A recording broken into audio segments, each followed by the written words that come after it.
नमस्कार, KP news 24/7 में आपका स्वागत है। मैं अश्विनी आपके साथ। आइए एक नजर डालते हैं अब तक के मुख्य समाचारों पर। बीदर के गुरु नानक प्रथम श्रेणी कॉलेज में आज कॉलेज के एनएसएस वॉलंटियर्स के छात्रों की ओर से fit India freedom walk rally निकाली गई। कांग्रेस की रैली से पहले सीएम बोम्मई का राहुल पर तंज, कहा फेल मिसाइल को लॉन्च करने की हो रही है कोशिश। कांग्रेस अध्यक्ष चुनाव से पहले राहुल के पास पहुंचे खरगे, अब गांधी परिवार के सामने धर्म संकट। अकाशा एयरलाइन के विमान से टकराया पक्षी, बेंगलोर जा रही फ्लाइट लौटी मुंबई। प्रधानमंत्री मोदी ने कानून की स्थिति और न्याय व्यवस्था को लेकर की चर्चा, कहा सरकार, संसद और अदालतें तीनों एक ही मां की संतान। ब्रिटेन से कोहिनूर हीरा वापस लाने के रास्ते तलाशता रहेगा भारत, विदेश मंत्रालय ने किया उल्लेख।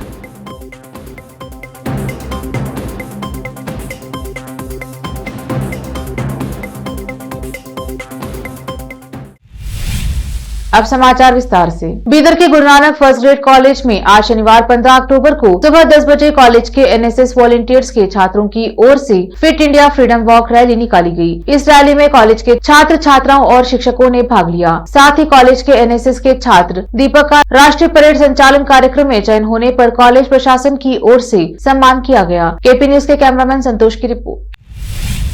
भारत जोड़ो यात्रा के बीच कर्नाटक के बेल्लारी में कांग्रेस की बड़ी रैली से पहले मुख्यमंत्री बसवराज बोम्मई ने राहुल गांधी पर तंज कसा है। शनिवार को उन्होंने कहा कि कांग्रेस एक बार फिर से फेल हो चुकी मिसाइल को लॉन्च करने का प्रयास कर रही है। दरअसल भारत जोड़ो यात्रा के 1000 किलोमीटर का सफर पूरे होने पर इस रैली का कांग्रेस की ओर से आयोजन किया जा रहा है। इस रैली में पूरे देश से कांग्रेस के बड़े नेता शिरकत करेंगे। ऐसे में रैली पर सीएम बोम्मई ने कहा कि यह बेमतलब है, क्योंकि देश पहले से ही एकजुट है और संघवाद में पूर्ण विश्वास करता है। कर्नाटक सीएम बोम्मई ने कहा, इस यात्रा का कोई मतलब नहीं है जब देश पहले से ही एकजुट है। उन्होंने कहा, मैं पहले भी कह चुका हूं कि राहुल गांधी नाम की मिसाइल पहले भी फेल हो चुकी है, अब उसका दोबारा लॉन्च शुरू किया जा रहा है। उन्होंने कहा कि इस यात्रा का कोई मतलब नहीं है। तेलंगाना राष्ट्र समिति टीआरएस के पूर्व सांसद डॉक्टर बुरा नरसिंह गौड़ ने पार्टी से इस्तीफा दे दिया है। उन्होंने तेलंगाना के मुख्यमंत्री के चंद्रशेखर राव को अपना त्याग पत्र सौंपा है।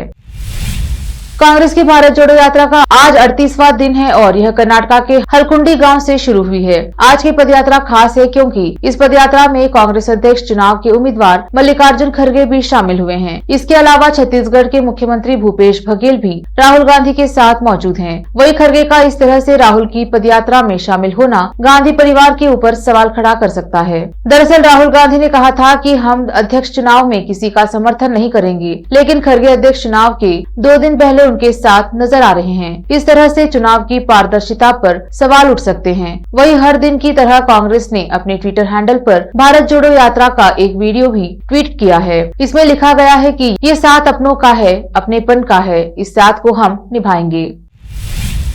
अकाशा एयरलाइंस की मुंबई बेंगलुरु उड़ान में आज खलल पड़ गया है। मुंबई से उड़ान भरने के बाद उसके विमान से पक्षी टकरा गया। इस कारण फ्लाइट संख्या QP1103 को वापस मुंबई लौटना पड़ा। विमान मुंबई एयरपोर्ट पर सुरक्षित उतारा गया। विमान के सुरक्षित मुंबई लौटने के बाद उसकी जांच की गई। मीडिया रिपोर्ट्स के अनुसार विमान में जलने की गंध आ रही थी। जाँच में एक इंजन पर पक्षी के जलने के निशान मिले हैं। सूत्रों का कहना है कि विमान में बदबू तेजी से फैलने लगी थी। मुंबई लौटने पर जांच में पता चला कि यह पक्षी के जलने की गंध थी। उसके अलावा विमान या इंजन में कोई खराबी नहीं आई।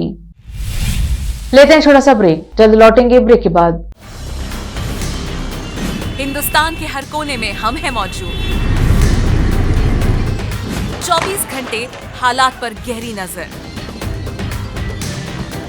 खबरों से जुड़े चुपते सवालात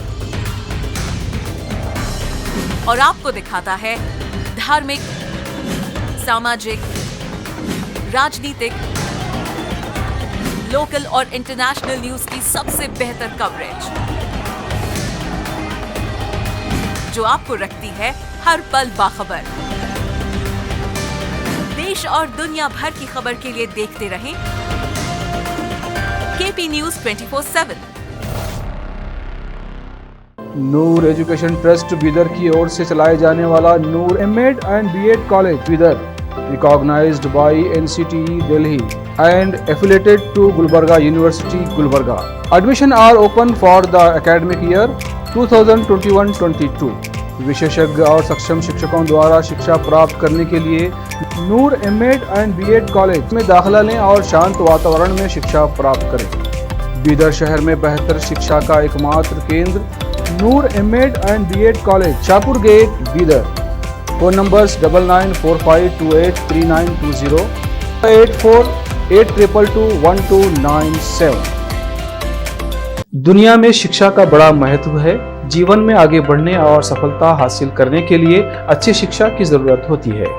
बीदर शहर में बेहतर शिक्षा का एकमात्र केंद्र है ज्ञान सुधा एजुकेशन सोसाइटी की ओर से चलाए जाने वाला Gyan Sudha degree college for arts, science and commerce, Bidar, जहां पर बीए के साथ साथ UPSC, IAS, IPS, KPSC, KAS और बीकॉम के साथ foundation classes for CA, banking exam training और बीएससी के साथ साथ रिसर्च ओरिएंटेड टीचिंग की सुविधा उपलब्ध है और इन सभी के लिए एडमिशन शुरू हो चुके हैं। सही माहौल में और बेहतर शिक्षकों से शिक्षा व ज्ञान प्राप्त करने के लिए आज ही एडमिशन लें। याद रखें, ज्ञान सुधा एजुकेशन सोसाइटी की ओर से चलाया जाने वाला Gyan Sudha degree college for arts, science and commerce, Bidar. इसके साथ ही Gyan Sudha college of nursing Bidar में भी एडमिशन खुल गए हैं।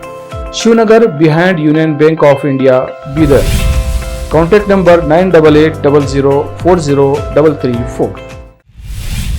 ब्रेक के बाद स्वागत है आपका। देखते हैं आगे के समाचार। प्रधानमंत्री नरेंद्र मोदी ने शनिवार को गुजरात स्थित एकता नगर में आयोजित कानून मंत्रियों और सचिवों के अखिल भारतीय सम्मेलन की उद्घाटन सत्र को संबोधित किया। अपने संबोधन के दौरान पीएम मोदी ने न्यायपालिका, विधायिका और कार्यपालिका पर संविधान की सर्वोच्चता को रेखांकित किया। पीएम मोदी ने न्याय व्यवस्था के विभिन्न पहलुओं और उनमें उपयुक्त बदलाव लाने संबंधी विषयों पर अपने विचार रखे। उन्होंने कहा कि कानून की भाषा सरल होनी चाहिए ताकि आम आदमी को इससे डर न लगे। संविधान की सर्वोच्चता को रेखांकित करते हुए प्रधानमंत्री ने कहा कि संविधान न्यायपालिका, विधायिका और कार्यपालिका का मूल है। पीएम मोदी ने कहा, सरकार हो, संसद हो, हमारी अदालतें हो, तीनों एक तरह से एक ही माँ की संतान हैं। इसलिए भले ही कार्य अलग अलग हो, अगर हम संविधान की भावना को देखें तो तर्क या प्रतिस्पर्धा की कोई गुंजाइश नहीं है। माँ के बच्चों की तरह तीनों को माँ भारती की सेवा करनी है। साथ में 21वीं सदी में भारत को नई ऊंचाइयों पर ले जाना है।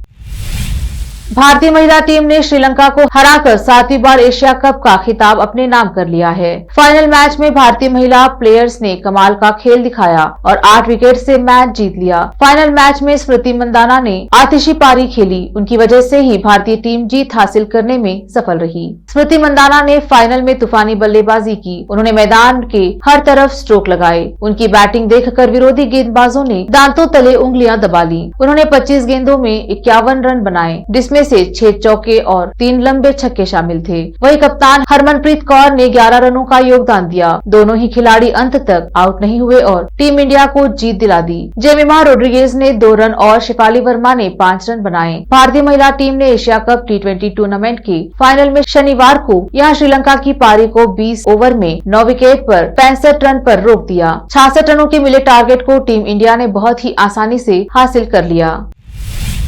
हिना खान नए नए फोटोशूट से फैंस को दीवाना बनाने वाली एक्ट्रेस में से एक हैं। सोशल मीडिया पर हिना कभी ग्लैमरस अंदाज तो कभी ट्रेडिशनल लुक में धमाल मचाती नजर आती हैं। कई टीवी शोज और रियलिटी शोज का हिस्सा रह चुकी हिना बॉलीवुड फिल्म में भी काम कर चुकी हैं। हिना अक्सर अपने स्टाइल की वजह से चर्चा में रहती हैं। एक्ट्रेस ऑरेंज कलर के बैकलेस ड्रेस में फोटोशूट करवा एक बार फिर सुर्खियां बटोर रही हैं। हिना खान का लेटेस्ट फोटोशूट बोल्ड और ब्यूटीफुल है। हिना ने ऑरेंज कलर के कटआउट वाली ड्रेस पहनकर एक बार फिर फैंस का दिल जीत लिया है। हिना खान हाथों में फ्लावर लिए हुए, खुले बालों और लाइट मेकअप में हमेशा की तरह खूबसूरत लग रही हैं। हिना खान ने इस बैकलेस ड्रेस में अलग अलग एंगल से अपनी तमाम तस्वीरें इंस्टाग्राम पर शेयर की हैं। ऑरेंज कलर के बैकलेस ड्रेस में हिना खान के खूबसूरत अंदाज को देखकर फैंस कह रहे हैं कि दया करो। बेहद खूबसूरत होने के साथ साथ हिना फैशन आइकॉन भी है। अपने स्टाइल के लिए मशहूर एक्ट्रेस एक बार फिर सोशल मीडिया पर छाई हुई हैं।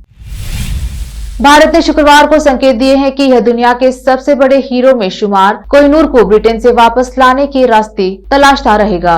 ब्रिटेन की सबसे लंबे समय तक राज करने वाली महारानी एलिजाबेथ द्वितीय के निधन के बाद भारत में कोहिनूर को वापस लाने की मांग फिर से तेज हो गई है। इस मांग के बारे में पूछे जाने पर विदेश मंत्रालय के प्रवक्ता अरिंदम बागची ने कुछ साल पहले संसद में इस मुद्दे पर सरकार की प्रतिक्रिया का उल्लेख किया। उन्होंने कहा कि मैं समझता हूं कि भारत सरकार ने कुछ साल पहले संसद में इसका जवाब दिया था। हमने कहा है कि हम समय समय पर ब्रिटेन सरकार से बात करते रहे हैं और हम मामले का संतोषजनक समाधान निकालने के तरीकों और साधनों का पता लगाना जारी रखेंगे।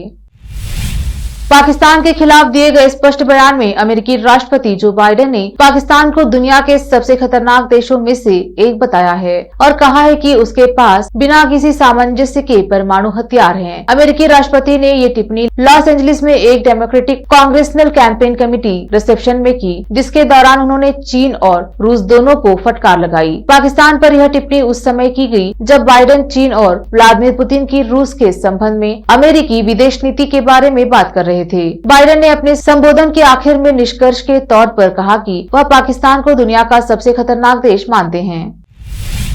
आखिर में फिर एक बार देखते हैं मुख्य समाचार। बीदर के गुरु नानक प्रथम श्रेणी कॉलेज में आज कॉलेज के एनएसएस वॉलंटियर्स के छात्रों की ओर से fit India freedom walk rally निकाली गई। कांग्रेस की रैली से पहले सीएम बोमे का राहुल पर तंज, कहा फेल मिसाइल को लॉन्च करने की हो रही है कोशिश। कांग्रेस अध्यक्ष चुनाव से पहले राहुल के पास पहुंचे खरगे, अब गांधी परिवार के सामने धर्म संकट। अकाशा एयरलाइन के विमान से टकराया पक्षी, बेंगलोर जा रही फ्लाइट लौटी मुंबई। प्रधानमंत्री मोदी ने कानून की स्थिति और न्याय व्यवस्था को लेकर की चर्चा, कहा सरकार, संसद और अदालतें तीनों एक ही मां की संतान। ब्रिटेन से कोहिनूर हीरा वापस लाने के रास्ते तलाशता रहेगा भारत, विदेश मंत्रालय ने किया उल्लेख।